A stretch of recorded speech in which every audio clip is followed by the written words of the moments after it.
to her, and she's still snapping on her, bro. Snapping on him, bro. Keep that energy, demon. Please delete this. It's going to turn against CC. You new to this? I don't think this should be deleted, bro. I don't. Because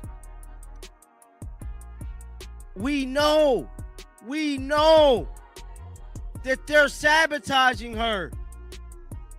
Caitlin Clark is standing up for herself.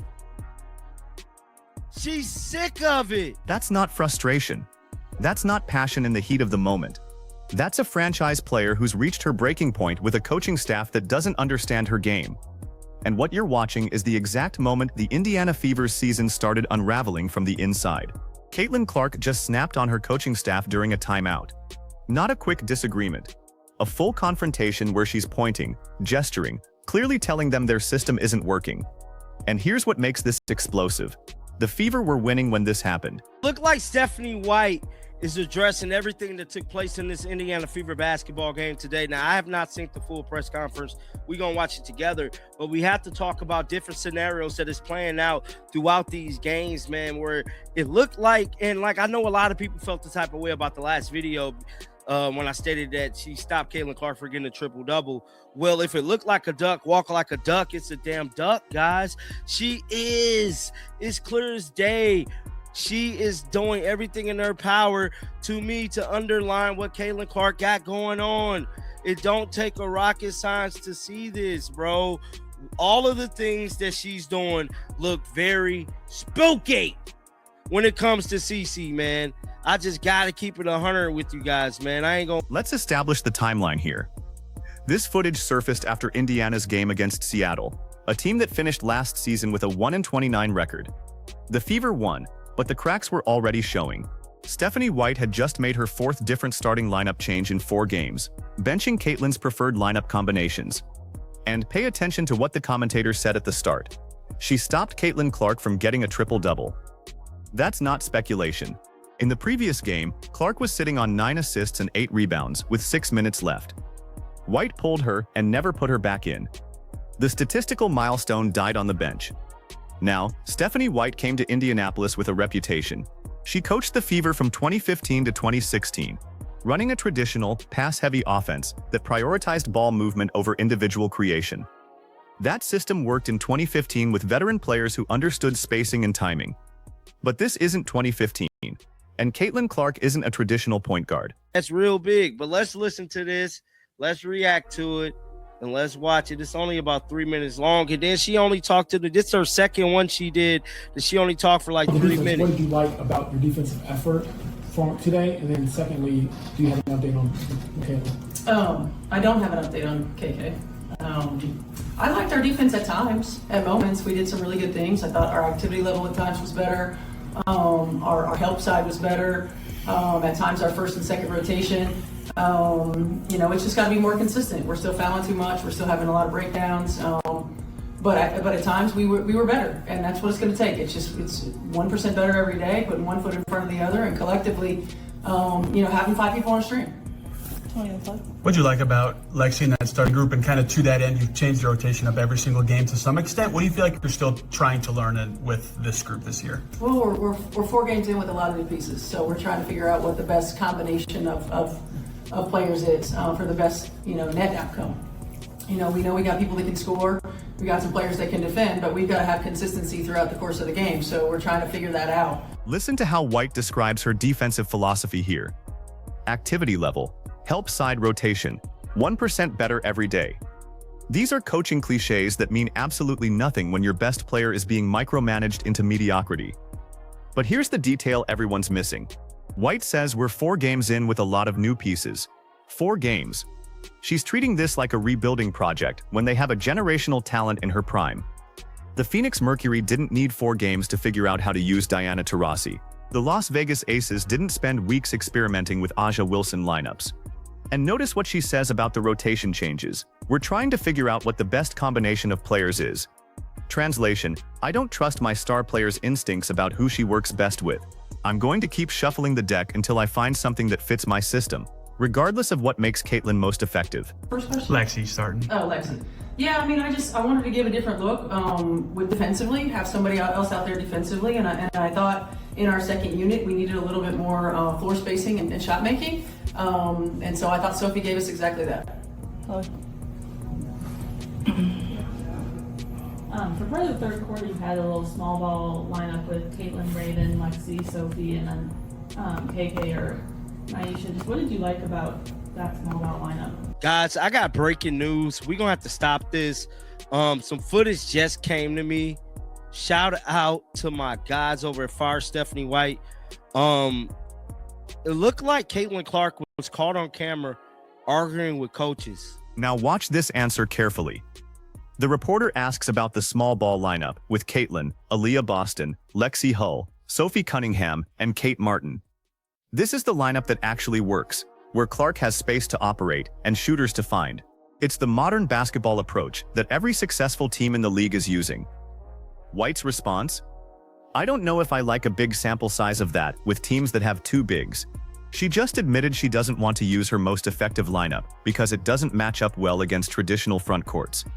That's coaching scared. That's prioritizing defensive matchups over offensive firepower when you have the most dynamic offensive player in the league. The Fever were plus 11 in the first half of that Seattle game, running Caitlin's preferred pace and style. They were dead even in the second half after White made adjustments to slow things down and emphasize her defensive principles. The numbers are screaming the answer, but the coach isn't listening. Let me blow this up here. I have not, this just popped up here. It states, fire them all. Stephanie White was pissed at how CC ran the team in the first half. Well, guess what? Fever were plus 11 in the first half and tied in the second half. Caitlin Clark arguing with her coaches. She looks like she's done with their BS and attempt to micromanage everything she does. This coaching staff is not fit to coach a modern style player. Watch this. So this is the video. Caitlin Clark is going off, bro. Oh my God. Wow. Wow. This is major. Wow. So Caitlin Clark snaps on coaching staff. My goodness, guys. It's things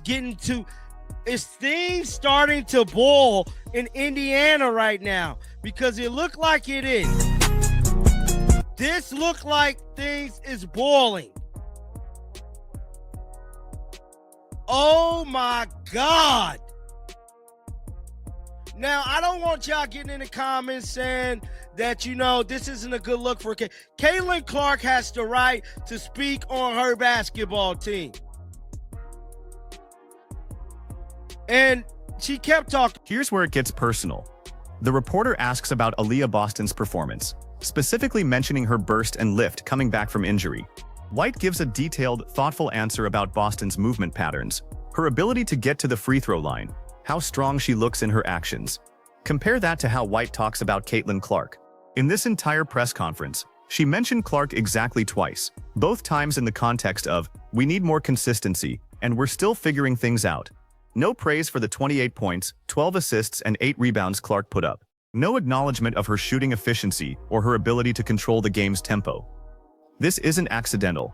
Stephanie White has a history of favoring traditional post players over perimeter creators. During her first stint with the Fever, she built the offense around Tamika Catchings and Natalie Achonwa in the paint. That's her comfort zone. That's what she knows. But Caitlin Clark doesn't fit that mold. She's a score-first point guard who needs the green light to take 20-plus shots, who thrives in transition, who makes her teammates better by bending defenses with her range and vision. That requires a coach willing to say, here's the ball, go win us the game. White can't do that. She needs control. To her, and she's still snapping on her, bro. Snapping on them, bro. Keep that energy. Demon. Please delete this. It's going to turn against CC. You new to this? I don't think this should be deleted, bro. I don't. Because we know that they're sabotaging her. Caitlin Clark is standing up for herself. She's sick of it. So when you watch this confrontation again, understand what's really happening. Caitlin Clark isn't throwing a tantrum. She's fighting for her career. She's watching a coach systematically dismantle everything that made her successful at Iowa, everything that made her the #1 overall pick, everything that brings fans to the arena. Look at her body language. She's not yelling. She's explaining, pointing to the court, trying to make them understand. And watch the assistant coach's reaction. She's not arguing back. She's just standing there, taking it, because she knows Caitlin is right. The account that posted this footage, Fire Stephanie White, has been tracking these issues since the season started. They've documented every questionable rotation decision, every time Clark gets pulled during a hot streak, every press conference where White deflects responsibility. Is there footage? It is? Guys. Oh my goodness, man. Wow. Let's finish listening to Stephanie White, bro. Well, it matched. We could match them at that point, because they were small. So it allowed us to do that. I don't know if I like a big sample size of that with teams that have two bigs. But it just happened to be the matchup that we could play at the time. Seth, this is kind of the most complete game we've seen from Caitlin probably in the 10 months in her return. Only needed a couple threes, only 5 shots, led in every one of those categories. What to you seems like the most back or the furthest along maybe in her time back? I think her burst. I think her burst. I think you can see it not just in taking off with the ball in her hands, but you can see it in the lift in her shot. You can see she looks strong. She looks like loaded in her actions. I think you can tell it by the way she gets to the free throw line too. So I just think her movement patterns and her burst are back. Samantha at WFYI. Just wondering, the next game is against the Portland Fire, versus one of these expansion teams. Could you just talk about how you prepare for a newer team to the league with game preparations? Yeah, really the same way we prepare against everybody. A team that's got a new coach. Just Seattle was the same way. New coach, new system, new style, new personnel. There are players on their team that have been in this league. So we have familiarity at least with personnel. And continuing to watch the film and see what kinds of things that they're doing. All right. Guys, get down in the comment section. And guys, don't bombard me with comments. This has to be shown because this shows us Caitlin Clark is standing up for herself and she's sick of the Indiana Fever games.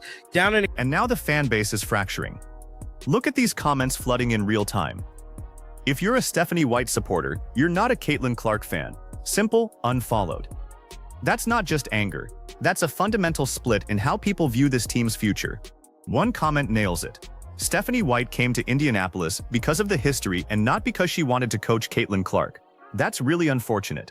White took this job for nostalgia, for the chance to relive her playing days with the Fever, to prove she could still win with her system. She didn't sign up to adapt to a modern pace and space offense built around a 25-foot bomber who plays like Steph Curry. Another viewer wrote, Caitlin Clark is being punished by Stephanie White for not conforming to her pass the ball in a circle motion offense from the 1990s. And that's exactly what this is. Punishment disguised as coaching. Every time Clark pushes tempo instead of running the set play, she gets pulled. Every time she takes an early shot clock 3 instead of swinging it to the post, she gets lectured. Every time she tries to play her game, she gets reminded whose team this really is. Here's what makes this situation dangerous for Indiana. Caitlin Clark has leverage. She's the reason attendance doubled. She's the reason the Fever's local TV ratings are up 400% compared to last season. She's the reason corporate sponsors are lining up to partner with the franchise. If she decides she's done with this coaching staff, if she starts hinting that she'd be happier elsewhere when her contract allows movement, the Fever lose everything.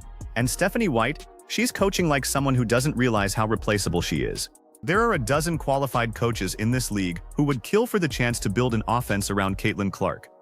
Coaches who understand modern basketball, who've studied how Golden State uses Curry, how Dallas maximized Luka Doncic, how Phoenix built around Kevin Durant and Devin Booker. The Fever are 2-2 right now, which sounds fine until you look at the schedule. They've played 2 bottom-tier teams and barely survived both games. Seattle and Dallas are projected lottery teams. The real tests haven't even started yet. When they face Las Vegas, when they play Connecticut, When they see Minnesota's defensive schemes, this outdated offensive system is going to get exposed. Think about what we're watching here. A franchise that waited decades for a player this talented. A player who can sell out arenas in opposing cities. A player who's already changing the economics of women's basketball. And they're wasting her prime trying to force her into a system that doesn't fit her skills. Caitlin Clark averaged 31.6 points per game her senior year at Iowa, running a free-flowing offense that let her create. She shot 38% from 3 on 11 attempts per game. She had the ball in her hands on nearly every possession, making decisions, controlling pace, hunting mismatches. That's who she is. Now she's averaging 22 points on 15 shots per game through 4 games with the Fever, playing in a structured offense that limits her touches, slows her pace, and asks her to be a distributor first. Her 3-point attempts are down. Her assist numbers are up, but they're empty assists, passes to players standing still rather than cutters and shooters moving without the ball. The most damning stat, the Fever's offensive rating is 104.2 points per 100 possessions, which ranks 9th in the league, 9th, with Caitlin Clark running the offense. That's not a personnel problem, that's a system problem. Compare that to what the New York Liberty are doing with Sabrina Ionescu. They let her cook. They spread the floor, put shooters in the corners, and tell Sabrina to make plays. The Liberty's offensive rating is 112.8, second in the league. Same concept, different execution. So when Caitlin Clark snaps at her coaching staff during a timeout, she's not being difficult, she's being honest. She's saying, your way isn't working, the numbers prove it, and I'm not going to waste my career being mediocre because you're too stubborn to adapt. The question now is whether Fever management is paying attention. Because this doesn't end well if they side with the coach over the franchise player. Ask Sacramento how that worked out when they chose Mike Malone's system over DeMarcus Cousins. Ask Cleveland how it felt when they let LeBron James walk the first time because they wouldn't build properly around him. Caitlin Clark isn't going to demand a trade tomorrow. She's too professional for that, too aware of the optics. But she doesn't have to say anything publicly. Her body language, her frustration, her willingness to confront coaches on camera, that tells you everything about where this relationship is headed. And Stephanie White needs to make a choice. Does she want to be right or does she want to win? Because she can't have both. She can keep running her 1990s offense, keep making lineup changes every game, keep micromanaging every possession, and she can watch her star players' development stall while the fan base turns against her. Or she can swallow her pride, admit that modern basketball has evolved past her comfort zone, and give Caitlin Clark the freedom to be great. Hand her the keys, let her play fast, surround her with shooters, build the offense around her strengths instead of trying to hide her weaknesses. The Fever have a generational talent. They have a player who can define this franchise for the next decade. But they're coaching her like she's a role player who needs to learn her place. And that's not just bad strategy, that's organizational malpractice. So pay attention to what happens next. Watch the lineup decisions. Watch the shot distribution. Watch whether Stephanie White adjusts or doubles down. Because this conflict we just witnessed, that wasn't a one-time explosion. That was a warning shot. And if the Fever don't respond correctly, they're going to lose the best thing that's ever happened to their franchise. Drop your thoughts in the comments. Are you Team Caitlin or Team Stephanie? Because you can't be both.